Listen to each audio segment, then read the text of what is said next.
महागाव तालुक्यातील वानोली, जिल्हा यवतमाळ येथे जगदंबा माता व संत सेवालाल महाराज यांच्या मूर्तीच्या प्राणप्रतिष्ठा सोहळ्याचे भव्य आयोजन करण्यात आले आहे। हा धार्मिक कार्यक्रम सोमवार दिनांक 30 मार्च 2026 रोजी सकाळी 11 वाजता मोठ्या भक्तिभावाने व उत्साहात पार पडणार आहे।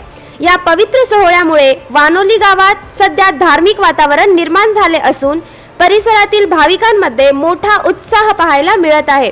या कार्यक्रमात विविध धार्मिक विधी, पूजा अर्चा व प्राणप्रतिष्ठा विधी पार पडणार आहेत।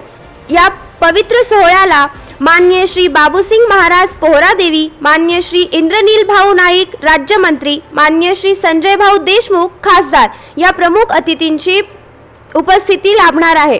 प्राणप्रतिष्ठा सोहळा संपल्यानंतर दुपारी 1 वाजल्यापासून सर्व भाविकांसाठी महाप्रसादाची व्यवस्था करण्यात आली आहे। परिसरातील सर्व भाविक भक्तांनी मोठ्या संख्येने उपस्थित राहून या पवित्र सोहळ्याचा लाभ घ्यावा असे आवाहन आयोजकांनी केले आहे।